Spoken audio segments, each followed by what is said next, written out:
राधे कृष्णा प्यारे बच्चों, आप सभी का दोबारा से स्वागत है पीसी पाठशाला में। आज हम पढ़ रहे हैं बीएस का पहला chapter nature and significance of business, जिसमें हमने बिजनेस के ऊपर बात कर ली थी। अब हम पढ़ेंगे सेकंड लेक्चर में कैरेक्टरिस्टिक्स ऑफ बिजनेस। देखिए, सबसे पहला कैरेक्टरिस्टिक्स है बिजनेस का एन इकोनॉमिक एक्टिविटी। क्या है? An economic activity. अब इसको ध्यान से समझने की कोशिश करिए। इकोनॉमिक एक्टिविटी कोई भी ऐसी एक्टिविटी, इकोनॉमिक एक्टिविटी कोई भी ऐसी एक्टिविटी जिसमें आपका मोटिव है प्रॉफिट को अर्न करना। आपका क्या है मेन मोटिव? आप क्यों कर रहे हैं बिजनेस?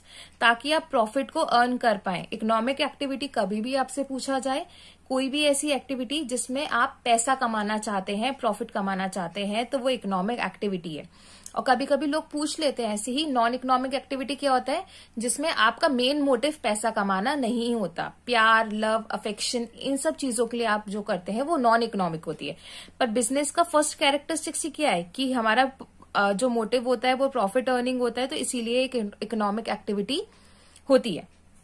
सेकेंड है हमारा production and procurement of goods, या फिर हमको इसको इस तरीके से भी कह सकते हैं, प्रोडक्शन और प्रोक्योरमेंट ऑफ गुड्स। सबसे पहले समझते हैं प्रोडक्शन क्या होता है। Conversion of raw material into goods. जैसे कि एक उदाहरण के तौर पे, अगर मान लीजिए गन्ना है और गन्ने से आपने चीनी बनाई। गन्ना आपका रॉ मटेरियल और आपने फिनिश गुड्स में चीनी बन गई, शुगर बन गई। तो ये क्या हुआ? ये है प्रोडक्शन, किसी सामान को बनाना। किसी सामान को बनाने को प्रोसेस को प्रोडक्शन कहा जाता है। और एक और वर्ड क्या है, शायद आपके लिए नया हो, प्रोक्योरमेंट। प्रोक्योरमेंट होता है खरीदना और फिर उसको दोबारा से बेचना। क्या लिखा है? Procurement buying with the purpose of selling. खरीद के दोबारा से बेचना, या खरीद के इसलिए खरीदना कि आप दोबारा से उसको बेच पाए, उसको क्या बोलते हैं? Procurement of goods. अगर आप कोई भी बिजनेस कर रहे हैं, या तो आप सामान बनाएंगे या फिर किसी से खरीद के किसी को बेच देंगे। इन दोनों चीजों के अलावा तीसरा कोई भी पॉसिबिलिटी नहीं है। तो सेकंड पॉइंट हमारा क्या हो गया? प्रोडक्शन और procurement of goods. Third point, goods services for the satisfaction of human needs. Goods services for the satisfaction of human needs. Simple से इसको समझने की कोशिश करिए। हम या तो सामान बनाते हैं या सर्विसेज बनाते हैं। हम या तो सामान बनाते हैं या फिर सर्विसेज बनाते हैं। और ये दोनों चीजें क्यों बनाते हैं? ताकि जो ह्यूमन की नीड्स हैं, जो इंसानों की नीड है, उनको फुलफिल कर पाए। तो बिजनेस का सबसे अहम एक कैरेक्टरिस्टिक यही है कि या तो हम सामान या फिर सर्विसेज देंगे लोगों को, जिससे उनकी नीड सेटिस्फाई हो पाए, उनकी वांट सेटिस्फेक्शन हो पाए।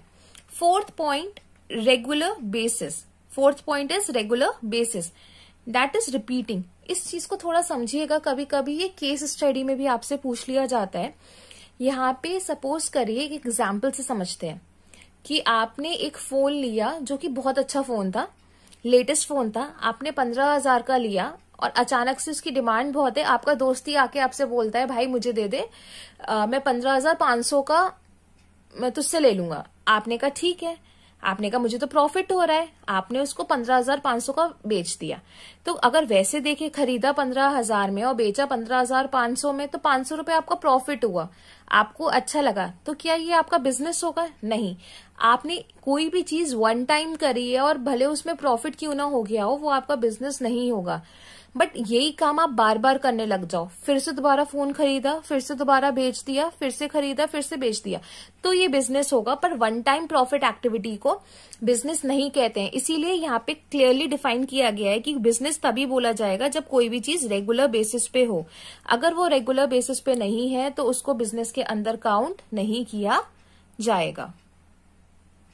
अब हमारा नेक्स्ट पॉइंट है प्रॉफिट अर्निंग। बिजनेस तभी किया जाता है, या कोई भी इंसान बिजनेस यही सोच के करता है कि बिजनेस कर रहे हैं तो हमें मुनाफा होगा, हमें कुछ प्रॉफिट होगा।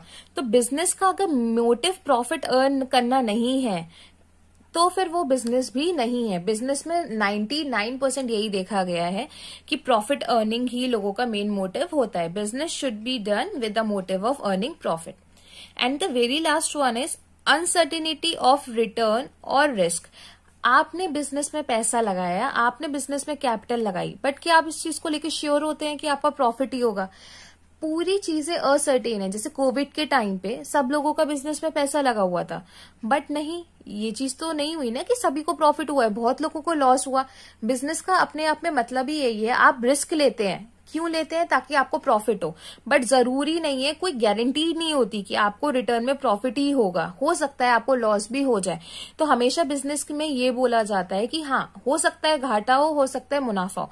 तो इसीलिए हम क्या लिखते हैं हमेशा, uncertainty of return and risk, कि हमें नहीं पता कि बिजनेस में प्रॉफिट होगा या लॉस होगा। तो हम हमेशा यही कहेंगे, देयर इज अ नो और निल गारंटी। मतलब गारंटी तो कुछ भी होती नहीं है रिटर्न की, कि आपको इन्वेस्टमेंट और कैपिटल पे रिटर्न मिलेगा या उल्टा आपको लॉस हो जाएगा। तो हमने कितने कैरेक्टरिस्टिक्स पढ़े? हमने पढ़े 6 कैरेक्टरिस्टिक्स। Thank you.